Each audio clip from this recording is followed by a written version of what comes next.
Bien, buen día tengan todos ustedes. Aquí estamos nuevamente con un trabajo más. En esta oportunidad es el trabajo del curso Seguridad e Higiene Industrial. Y el tema del trabajo es mejoras en las condiciones de seguridad y atención de emergencias. Antes de mostrarles el trabajo completo, quiero anunciarles algo. Bien, algunos recordárselos porque ya lo saben. Bien. Estoy ayudando en diferentes tipos de trabajos, de diferentes carreras, ciclos y cursos. Si desea algún tipo de ayuda, puede contactarse a este número que está aquí por el WhatsApp. Tengo, como le repito, trabajos de diferentes carreras, ciclos y cursos, como por ejemplo electricidad industrial, mecánica automotriz, administración industrial, administración de empresas, etcétera. Diferentes carreras de diferentes ciclos y de diferentes cursos, y no solamente ayudando en el TR, sino también en el foro, en las autoevaluaciones, videotest y, ojo, en los exámenes finales. En los exámenes finales también estoy garantizando 20 de nota en cualquiera de los 3 intentos. Muchos de los que ya me están siguiendo y contactándose conmigo vía WhatsApp saben los resultados, saben la nota que yo le garantizo. Y bien, algunos están pasando a otro ciclo, pueden contactarse conmigo y yo les seguiré ayudando, ¿verdad? Para su crecimiento. Y otros también entendemos que esta carrera, la mayoría son cursos prácticos, y por ahora nos están enseñando teoría. Y muchos están en su centro de trabajo, en sus centros laborales, y se les dificulta estar al 100% conectados con la teoría. Bueno, yo estoy ayudando de esa manera, ayudando en ese aspecto a aquellos que necesitan ese apoyo. Bien, entonces contáctese conmigo a este número por el WhatsApp y podré ayudarlos en diferentes cursos, ciclos y carreras. Ojo, también exámenes finales. Bien, entonces ya nos vamos de lleno a este trabajo. El tema es mejoras en las condiciones de seguridad y atención de emergencias. El curso es Seguridad e Higiene Industrial. Este es un curso transversal que está en diferentes carreras y es el mismo trabajo. Usted puede revisar las preguntas guías y se va a dar cuenta, y también el planteamiento del trabajo que está aquí. Ahí está. Bien, hay muchos trabajos que tengo y no los subo al YouTube por diferentes tipos de razones, algunas razones obvias, usted entenderá. Y bueno, tengo, ¿no?, de estadística de la administración, costos y presupuestos, y muchos ya los subí a mi canal. Arrancadores suaves y variadores de frecuencia, módulo lógico programable, mecánica aplicada, etcétera, etcétera. Bien, pero tengo muchos trabajos los cuales no los subo. Ahora, del mismo trabajo, del mismo tema, tengo diferentes trabajos.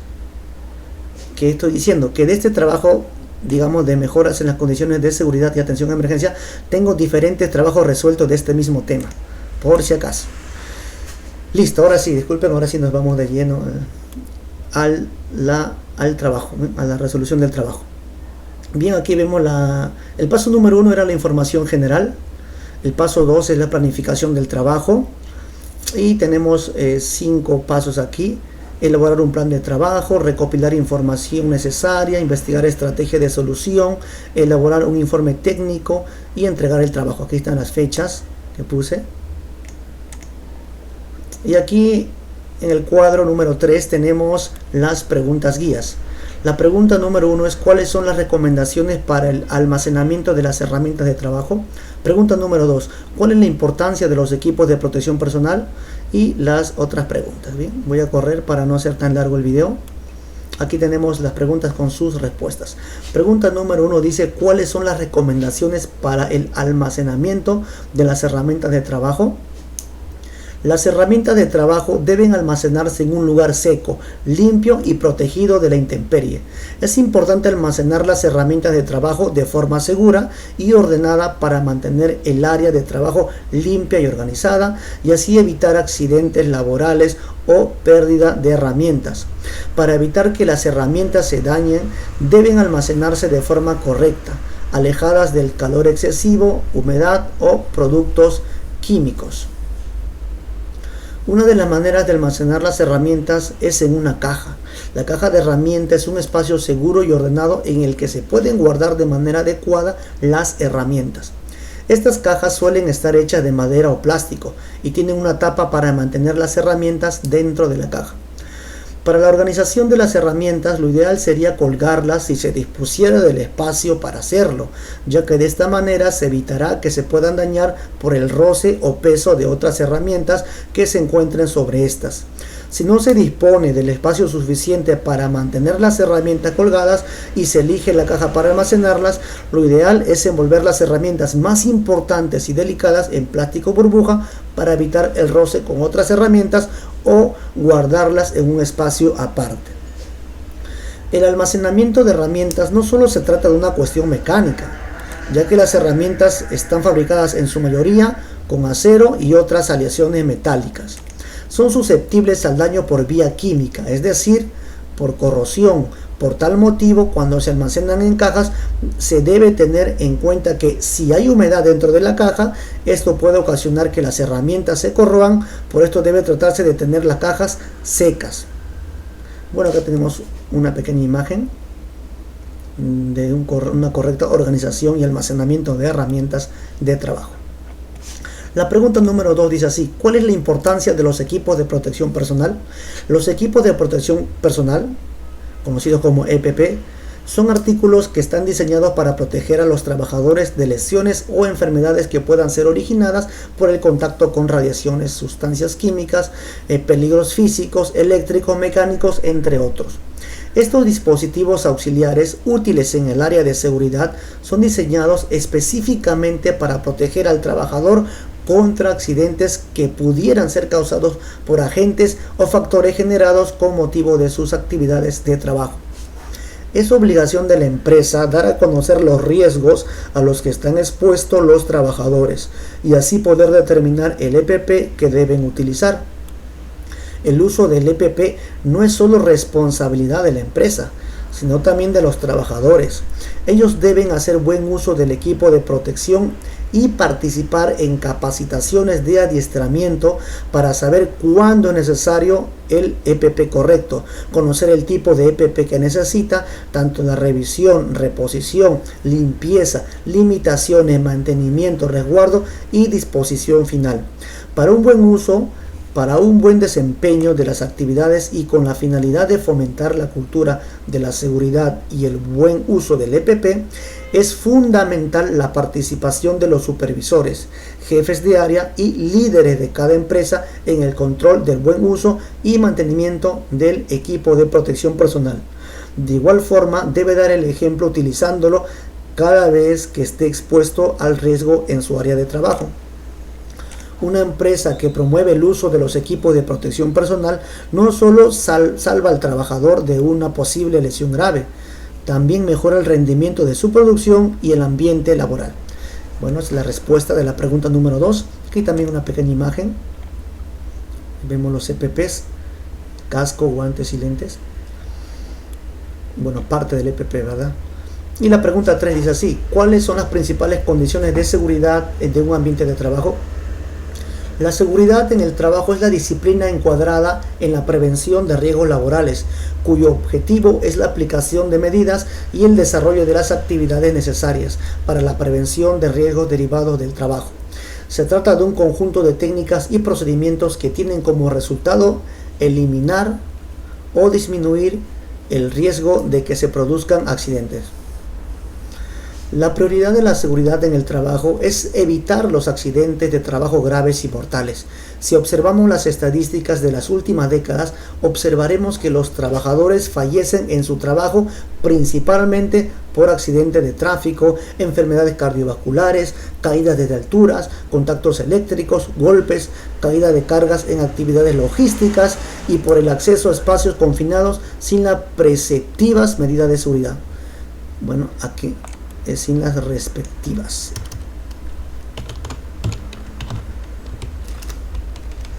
Sin las respectivas medidas de seguridad. Aquí tenemos una imagen que complementa también la respuesta. Y ahora la pregunta 4 dice así: al ocurrir un accidente de trabajo, ¿Qué acciones se deben implementar? La respuesta es la siguiente. Lo primero es atender al herido y activar los seguros privados, seguro complementario de trabajo, de riesgo, entre otros. Luego se debe investigar el accidente para identificar mejoras y responsabilidades. En caso sea un accidente mortal, se debe notificar al Ministerio de Trabajo en un plazo no mayor de 24 horas. En base a la gravedad del accidente se tendrán diferentes consecuencias, así que tanto la empresa como el trabajador deben de tener muy claro cuáles son los pasos que deben de seguir en caso de que se produzca un accidente laboral, sobre todo cuando se está a cargo de la gestión de equipos. Es muy importante conocer bien las responsabilidades que tiene la empresa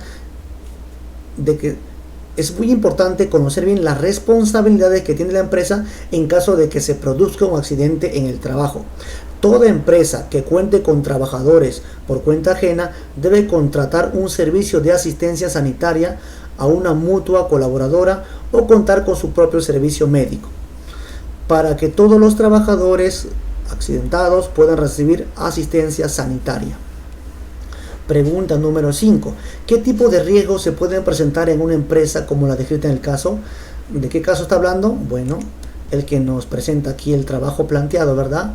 De un aprendiz llamado Rodolfo, que trabajaba en un ambiente que no estaba organizado ni limpio, y producto de eso, un trabajador nuevo llamado Alberto sufrió un accidente.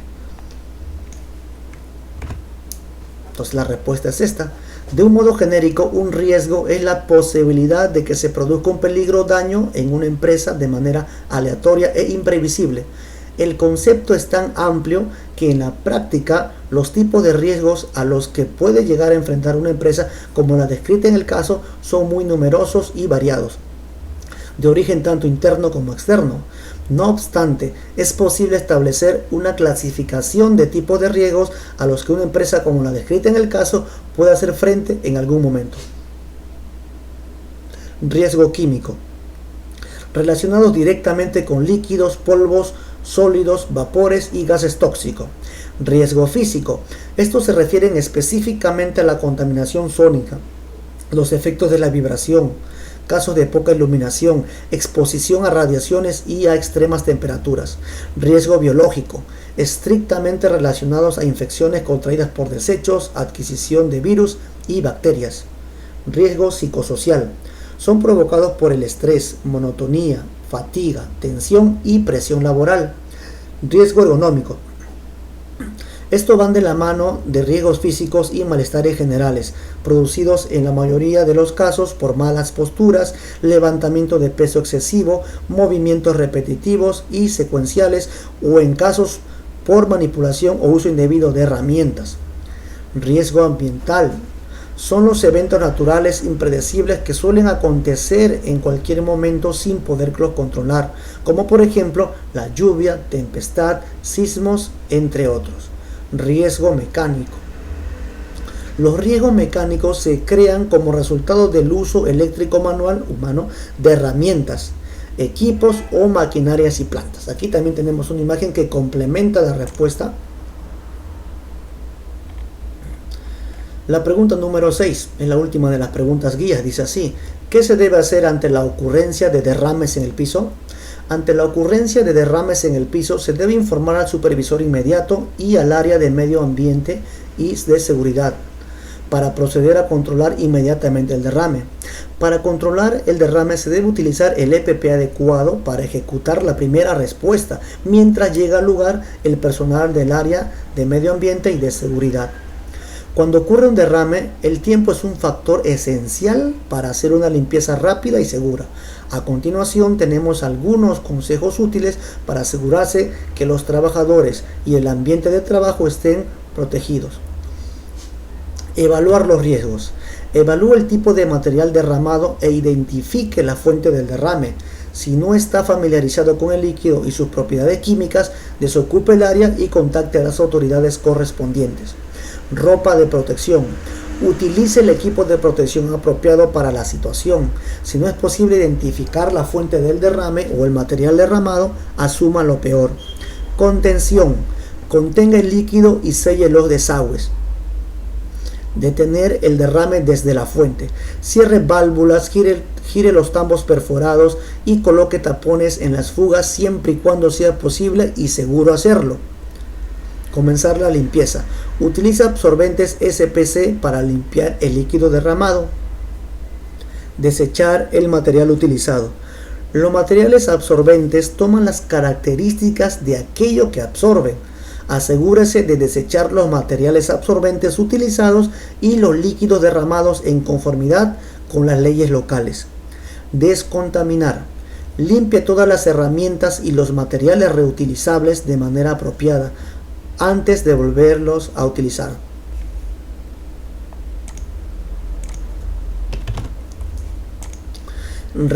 Reabastecer los materiales.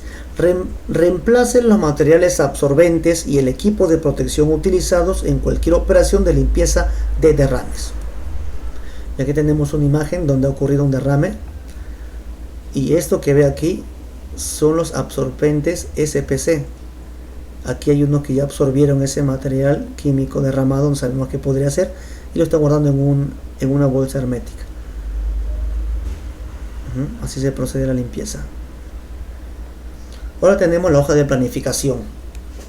Los pasos, subpasos. Aquí en esta parte derecha tenemos las normas de seguridad y medio ambiente. Por ejemplo, tenemos la ley número 29783, que es la ley de seguridad y salud en el trabajo, la cual ha sido modificada por la ley número 30222 y desarrollada por su reglamento a través del decreto supremo número 006-2014-TR. También tenemos la norma UHSAS 18001-2007, es la que se utiliza para implementar un sistema de gestión de seguridad y salud en el trabajo en las organizaciones.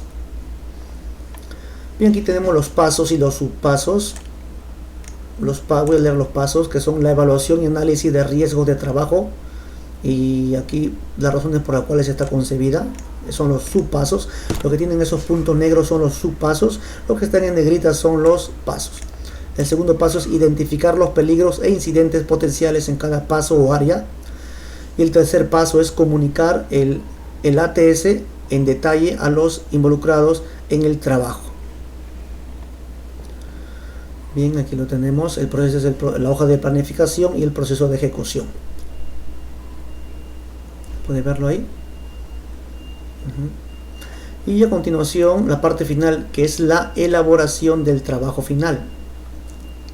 Aquí tenemos la respuesta a estos dos puntos que nos plantean en el trabajo. En la parte final y antes de la pregunta guía nos plantea estos dos puntos.